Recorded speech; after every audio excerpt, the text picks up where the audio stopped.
Bismillahirrahmanirrahim. Alhamdulillahi rabbil alamin. Assalamualaikum warahmatullahi wabarakatuh. Obboleewwan Islaamaa iddoo jirtanitti nageenyi Rabbii isinirraa jiraatu isiniin jedha. Viidiyoon kuni akkaataa itti Zoom fayyadamnu kan nu agarsiisudha. Zoomii akkamitti fayyadamne isa jedhuuf appilikeeshinii Zoom kana qabaastee tanaa jechuudha. Appilikeeshinii Zoom kana ni agartu. Isa kana namuuf biraa qaba. Yoon appilikeeshinii Zoom kana bane haala isin argitan kanaan start meeting jedha akka jalqabuuf. Barreeffama bulee kanaan join meeting sign up sign in jedha. Isa akkasumatti dhiiftaniiti appilikeeshinicha keessan erga qabaattanii duubatti deebitanii kan namni seenee jedhee isin join gootanii itti fayyadamuudhaaf jechuu isa akkasumatti dhiisnee duubatti keessaa deebinee baana.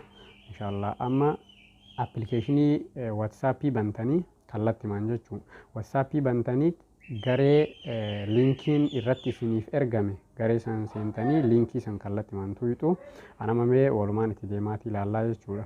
YouTube kiyya baneetiin garee san YouTube osoo hin ta'in WhatsApp banaa gareen keessatti argachuudhaaf linkiin naaf ergame kun kana garee kana gadiin tuqaa yeroo garee kana gadi tuqee jedhe linkiin Zoomii an ittiin seenu kun asirratti naa ergame akka fakkeenyaatti amma Ustaad Ahmad Zoomii seeneetiin keessa jira.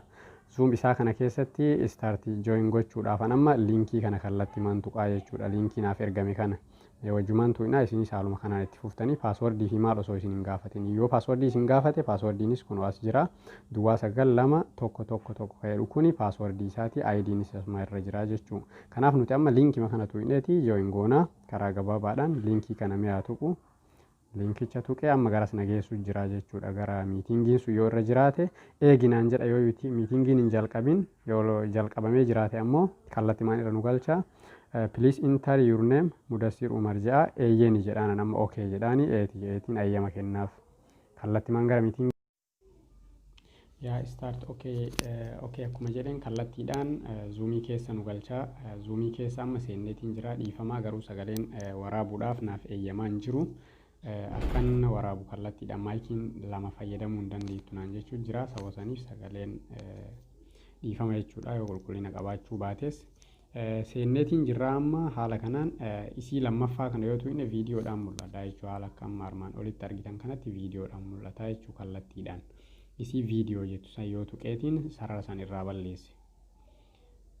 Akkasumas yoo partisipaantis ka jettu isii karaa dhumaatiin lammaffaa irra jirtu san tuqe namoota miitingii keessa jiran kallattii maan argina. Miitingii keessa amma Mudassir Umar qofaatu jira kophaadha jechuudha. Yoo namni 3 4 5 jiraatillee 6 7 jiraatillee hundaa'uu ni agarsiisa haala saniin irraa duubatti deebinaa duubatti yeroo deebineeti ilaallu